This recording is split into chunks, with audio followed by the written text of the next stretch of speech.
পিছে এতিয়া গাটো কেনেকুৱা লাগিছে দেউতা? ক'ততো আৰু ভাল হ'ব হয়, তথাপি আৰু আগতকৈ অকণমান ভাল লাগিছে। তথাপি ডাক্তৰে কোৱা নাই জানো মোৰ বেমাৰটো পটককৈ ভাল নহয় বুলি। সেইকাৰণে মোক সুধি থাকিও লাভ নাই। যিমান দিন থাকিম আৰু উপায় নাই। তেনেকৈনো কিয় কৈছা দেউতা? তোমাক লৈতো আমাৰ জীৱন। মাটো সৰুতেই ঢুকালে, তুমিও যদি এতিয়া এনেকৈ কোৱা কেনেকৈ হ'ব? নহ'ব, তোমাক আমি যেনেকৈ হ'লেও ভাল কৰিম। ৰ'বা, তোমাক এতিয়া চাহকাপ দিছোঁহে, আৰু কি খাবা কোৱা? নালাগে দে, অকণমান জিৰাই লওঁ। তহঁতিও কিবা এটা খাই ল'গৈ। মই ভাত খাম বাৰু, কিন্তু অকণমান দেৰিকৈ খাম।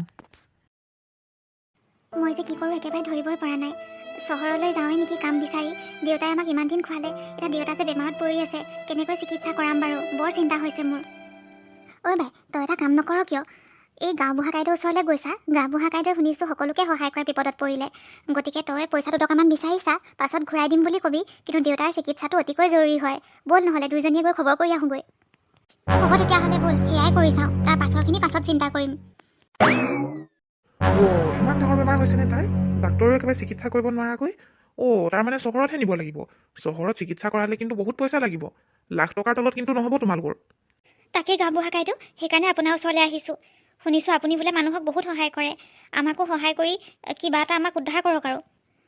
চোৱা, কথাটো শুনিতো বেয়া লাগিছেই, কিন্তু বৰ্তমান মোৰ পুঁজিত তেনেকৈ ধন জমা নাই যে তোমালোকৰ দেউতাক মই সহায় কৰিম। কিন্তু মই বেলেগ বুদ্ধি এটা দিওঁ বুলিহে ভাবিছোঁ তোমালোকক। যি বুদ্ধি দিয়ে সোনকালে দিয়ক গাঁওবুঢ়া কাইদেউ। আমাৰ দেউতাক যিমান সোনকালে চিকিৎসা কৰাবলৈ পাৰিম, সিমান সোনকালে ভাল হ'ব। চোৱা, তোমালোকৰ বহুত মাটি আছে য'ত তোমালোকে এতিয়া খেতি কৰিব নোৱাৰিবা, কাৰণ তোমালোকৰ দেউতা এটা বেমাৰত পৰি আছে। আৰু লীলাই পাৰিলেও তোমালোকৰ ভণ্টিয়ে কিন্তু নোৱাৰিব, কাৰণ তোমালোকৰ ভণ্টি সৰু, তুমি অকলেনো কি কৰিবা? গতিকে আধা বিঘামান মাটি মোৰ নামত তোমালোকে লিখি দিয়া।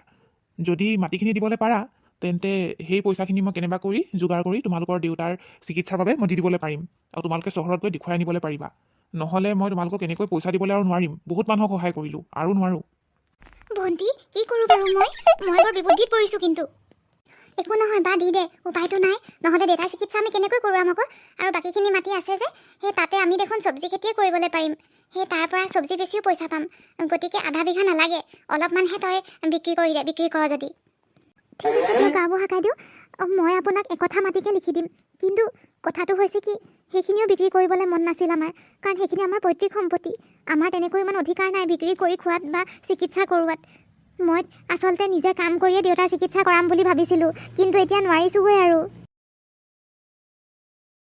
মাটিখিনি বিক্ৰী কৰিবলৈ পাই সিমান যে মনটো বেয়া লাগিছে। দেউতাই চাগে গম পালে মনত বহুত দুখ পাব, আৰু মাটি বিক্ৰী কৰি মোৰ চিকিৎসা নকৰালেও হ'ব, তেনেকৈহে ক'ব যেন লাগিছে।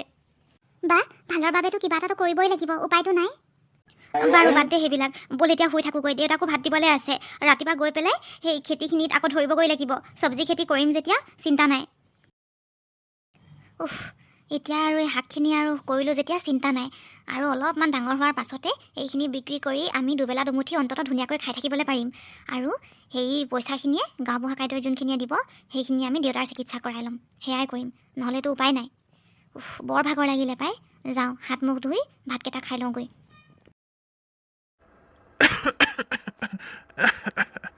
দেউতা, তুমি বাৰু ভাল পাইছানে? ঔষধকেইটা দেখোন শেষ হ'বলৈ হ'ল। আৰু এটা কথা, তোমাক নকওঁ বুলিয়ে ভাবিছিলোঁ, কিন্তু এতিয়াতো উপায় নাই। গাঁওবুঢ়া কাইদেৱে আমাক চেক লিখি দিছে। মাটি অলপমান বিক্ৰী কৰিলোঁ দেউতা, তোমাৰ চিকিৎসাৰ বাবে। গতিকে কাইলৈ ৰাতিপুৱাই তোমাক আমি চহৰলৈ লৈ যাম, আৰু তোমাৰ বেমাৰ সকলো ভাল হৈ যাব। তুমি একেবাৰে চিন্তা নকৰিবা। লীলা, তই যে মোৰ কাৰণে যিখিনি কৰিছ, তোৰ কাৰণে চাগে মই সেইখিনি কৰিবই নোৱাৰিলোঁ কাহানিও। এতিয়া আৰু কি আৰু, ইমানখিনি পইচাও খৰচ নকৰা হ'লেও হৈছিলে। এনেও আৰু সময় পাইছেহি আৰু মোৰ যাবলৈ। তেনেকৈনো কিয় কৈছা দেউতা?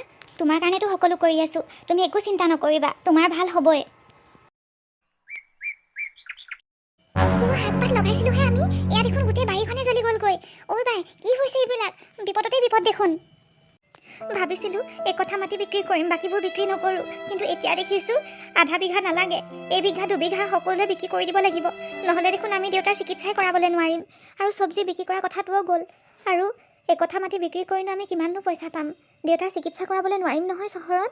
এতিয়া দেখিছোঁ গাঁওবুঢ়া কাইদেউক আকৌ মই মাটি বেছিকৈ বিক্ৰী কৰিম বুলি ক'বগৈহে লাগিব। ভণ্টি, ব'ল যাওঁগৈ। কি হ'ল? ইমান পুৱাই পুৱাই ওলালিহি যে তহঁত দুজনী? দেৰিকেতো অহা হ'লেও হয়, মই ভালদৰে আজৰিয়ে হ'বলৈ পোৱা নাই এতিয়ালৈকে। নহয় গাঁওবুঢ়া কাইদেউ, বৰ ডাঙৰ কথা হ'ল। আপোনাক যে মই আধা কথা মাতি দিম বুলি কৈছিলোঁ।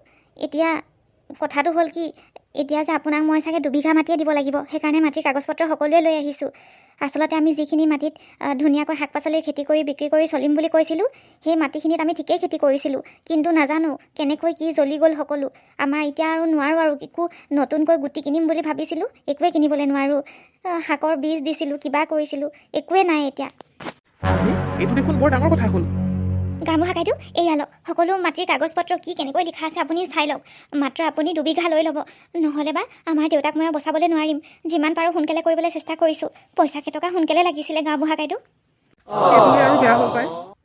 বাৰু, আবেলিলৈ তহঁত 2জনী আহিবি। মই বেংকৰ চেক ধুনীয়াকৈ লিখি থৈ দিম। এতিয়া মানে মই গা পা ধুবলৈ আছে, সেইকাৰণে মই ভিতৰত সোমাই কাম কৰিবলৈ নোৱাৰিম। তহঁতি আবেলিলৈ আহিবি, মই সকলো ৰেডি কৰি থ'ম। চেক লিখি দিম, লৈ যাবি। হ'ব তেন্তে গাঁওবুঢ়া কাইদেউ, আমি এতিয়া গৈ থাকোঁ।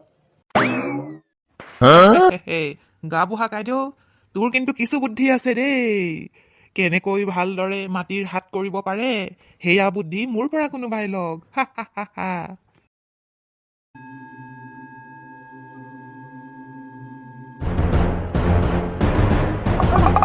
এনেওতো আজি দেউতাক মেডিকেলত ভৰ্তি কৰাবই লাগিব। পইচা কেইটাহে ওলাবলৈ গৈ আছোঁ আমি এতিয়া। গতিকে এই চাচোন, এই বাবাজন যে বহি আছে গছৰ তলত, সেৱা এটা জনাই যাওঁ নেকি। মনটোও ভাল লাগিব, সাহস বাঢ়িব। তই ঠিকেই কৈছ ভণ্টি, ব'ল নহ'লে সেৱা এটা কৰি লওঁগৈ। প্ৰণাম বাবা, আশীৰ্বাদ কৰিব। আজি আমাৰ দেউতাৰ চিকিৎসা আছে, বৰ ডাঙৰ বেমাৰ হৈছে। আশীৰ্বাদ কৰিব বাবা, আশীৰ্বাদ কৰিব। আইঅ, ইমান কণ কণ ছোৱালীকেইজনী ৰাতিপুৱা ৰাতিপুৱাই মোৰ মুখৰ আগত। তহঁতি ক'ৰ পৰা আহিছ? আৰু বৰ চিন্তাত থকা যেন লাগিছে। কিবা বেমাৰৰ কথা ক'লি দেখোন। কি এনেকুৱা বেমাৰ হৈছেনো যি ইমান ডাঙৰ চিকিৎসাৰ বাবে তহঁতি চহৰলৈ যাবলগীয়া হৈছে? অঁ বাবা, আমাৰ দেউতাৰ বেমাৰ। এতিয়া টাউনত গৈ চিকিৎসা কৰালেহে ধৰিবলৈ পাৰিম আচলতে কি বেমাৰ হৈছে। আৰু সেইটোৰ কাৰণে বহুত পইচা লাগে, যাৰ কাৰণে আমি নিজৰ আধা মাটি বিক্ৰী কৰি দিবলগীয়া হ'ল। কিন্তু দেউতাক অলপমান বিক্ৰী কৰিছোঁ বুলিহে কৈছোঁ, নহ'লে যে মনত দুখ পাব। তহঁতি আৰু পুৱাই পুৱাই আহি মোৰ ওচৰত আহি সেৱা লৈছহি। মইনো আৰু কি সহায় কৰিবলৈ পাৰিম? অঁ, কিন্তু এটা কথা ক'বলৈ পাৰিম। তহঁতি চিকিৎসা কৰোৱাৰ আগতে যদি সেই পৰ্বতৰ কাষৰ নদীখনৰ সেই পদুম ফুলপাহৰ যদি পানী দুটোপাল যদি তই তোৰ দেউতাৰ কপালত পেলাই দিবলৈ পাৰ, তেন্তে কিন্তু বেমাৰ ভাল হ'ব, সেয়া কিন্তু খাটাং। বাবা, তেনেকুৱা পাহাৰ পৰ্বত ক'ত আছে? আৰু যদি এপাহ পদুম ফুলৰ পানী দুটোপাল পৰাৰ লগে লগে যদি বেমাৰ ভালেই হৈ যায়, তেন্তেনো আমি কিয় ইমান মাটি বিক্ৰী কৰি ইমান আমি হাবাথুৰি খাই ফুৰিব লাগে? তেন্তে আমি সেয়াই কৰোঁ। গৈ চাবলৈ পাৰ। উত্তৰ দিশৰ পাহাৰখনৰ পাছফালে চাবি, কিন্তু সাৱধানে যাবি, কাৰণ নদীৰ কাষৰীয়া অঞ্চলবিলাক বৰ পিছল থাকে। পাহাৰখন নেপাওঁগৈ দেখোন। ক'লৈ যে আছেগৈ, আৰু অলপ আগলৈ যাব লাগিব চাগে ন? অঁ বা, আগলৈতো যাবই লাগিব। এতিয়া হাৰ মানিলে কেনেকৈ হ'ব? তেতিয়াহে আমি পদুম ফুলপাহ পাম। ব'ল ব'ল সোনকালে যাওঁ। অ' বা, শুনছা পাহাৰখন দেখিছনে? সেই পাহাৰখন ইপাৰেই হ'ব। সোনকালে গৈ পেলাই আমি পদুম ফুলপাহ লৈ আহোঁগৈ ব'ল। অঁ, সঁচাকৈয়ে দেই, ইমানখিনি বিচাৰি এতিয়াহে পাহাৰখন বিচাৰি পাইছোঁ। অ' বা, এয়া দেখোন এটা ইমান ধুনীয়া হৰিণা। জংঘলৰ ভিতৰত মানে ইমান ধুনীয়া ধুনীয়া হৰিণা থাকে। মোৰ কিন্তু বহুত ধুনীয়া লাগিছে। মোক বচাই লোৱা, সিংহ ককাইদেউ মোক খাই পেলাব। মোক বচাই লোৱা। তোমালোকে মোক হৰিণা বুলি নাভাবিবা। মই শ্ৰাপিত হয়। কোনোবাই মোক শ্ৰাপ দি পেলাই এনেকুৱা কৰিছে। মই মানুহে হয়। মোক সিংহটোৱে খাই পেলাব। মোক বচাই লোৱা। হৰিণাটোৱে দেখোন কথা কৈছে। মইতো তোক খামেই, তই য'তেই নপলাও কিয়, তোক মই আজি খাইহে যাম। অ' তয়ো চাগে মায়াবী সিংহই হ। এই হৰিণাটোক নাখাবি, ই এটা হ'ল মানুহ। আৰু পিছে তয়ো যে কথা কৈছ, কথাটো কি?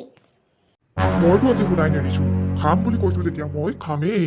আৰু তই কি কামত আহিছ ইয়ালৈ? এইখনতো আমাৰ জংঘল। আমি নিজৰ কামত আহিছোঁ। পাহাৰৰ এইফালে কোনো এখন নদীত বৰ ধুনীয়া পদুম ফুল এপাহ ফুলি আছে বোলে। সেই ফুলপাহ মই নিবলৈ আহিছোঁ আমাৰ দেউতাৰ চিকিৎসাৰ বাবে। গতিকে আমাক মাজত বাধা নিদিবি। হৰিণাটো ভালে ভালে এৰি দে। যা তেতিয়াহ'লে। তোৰ দেউতাৰৰ চিকিৎসাটো ডাঙৰ নে এই হৰিণাটো ডাঙৰ? এই হৰিণাটোৰ লগত কিয় লাগি আছ? মোৰ আহাৰ মোক গ্ৰহণ কৰিবলৈ দে। নাই, আমি পদুম ফুল ল'ম, কিন্তু হৰিণাটোক এৰি দিবই লাগিব। কাৰণ জীৱ জন্তু হত্যা কৰিবলৈ নাপায়। তই যদি পদুম ফুলপাহ বিচাৰ, তেন্তে আজি হৰিণাটো মোৰ আহাৰ হ'ব। আৰু যদি হৰিণাটো বচাবলৈ বিচাৰ, তেন্তে তই পদুম ফুলপাহ নাপাওঁ। কাৰণ সেই পদুম ফুলপাহৰ মালিক মই হয়। সেই নদীখনৰ ৰখীয়া মই কৰি আছো। এতিয়া আমি কি কৰোঁ? কিন্তু হৰিণাটোতো বচাবই লাগিব। ইমান ধুনীয়া হৰিণাটো।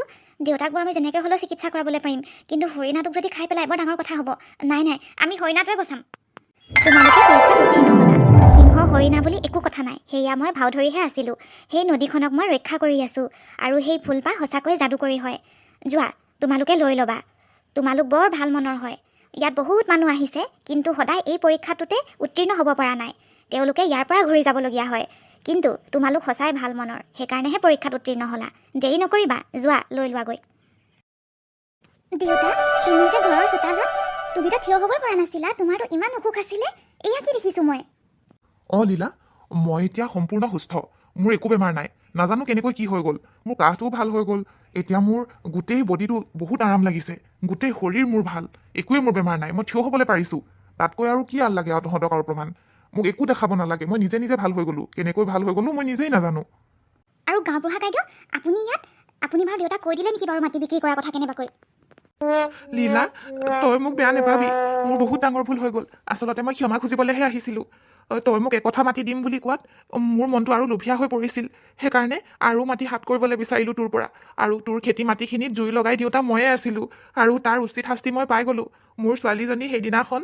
পিছল খাই পৰি পেলাই ভৰি এখন ভাঙি থাকিলে গতিকে তাইৰ অৱস্থা একেবাৰে বেয়া উঠিবলৈ নোৱাৰে ভগৱানে মোক উচিত শাস্তি দিলে মই কৰ্মফল পাই গ'লোঁ আৰু ভগৱান যে আছে সেয়াই প্ৰমাণ তহঁতৰ দেউতা একেবাৰে ভাল হৈ গ'ল আৰু মোৰ ছোৱালীজনী এতিয়া বিচনাতে পৰি আছে মই মাত্ৰ ক্ষমাহে খুজিবলৈ আহিছিলোঁ মই যাওঁ এতিয়া হ'ব দিয়ক গাঁওবুঢ়া কাইদেউ আপুনি যে বুজি পাইছে সেয়াই মোৰ কাৰণে বহুত এই পদুম ফুলপাহ লওক এয়া হৈছে যাদুকৰী পদুম ফুল এই ফুলপাহৰ ৰস দুটোপালমান আপোনালোকৰ ছোৱালীজনীৰ কপালত পেলাই দিব তাই একেবাৰে সুস্থ হৈ উঠিব অঁ সঁচাইনে মই এতিয়াই যাওঁ তেতিয়াহ'লে ধন্যবাদ লীলা ধন্যবাদ ইমানখিনি বেয়া কৰাৰ পাছতো যে তুমি মোক সহায় কৰিছা দেউতা আমাৰ যে বহুত ভাল লাগিছে একো চিকিৎসা নকৰাকৈ তুমি ভাল হৈ গ'লা কিয় জানো মোৰ এনেকুৱা লাগিছে সেই পৰিগৰাকীয়ে যেন সকলো ভাল কৰি দিলে বাৰু যিয়ে নহওক সকলো ভাল হৈছে এতিয়া তেন্তে ৰাইজসকল আজিৰ ভিডিঅ'টো এইখিনিতে সামৰণি মাৰিছোঁ ভিডিঅ'টো চাই যদি ভাল পালে then like share comment and subscribe to our YouTube channel Assamese 3D toon bye bye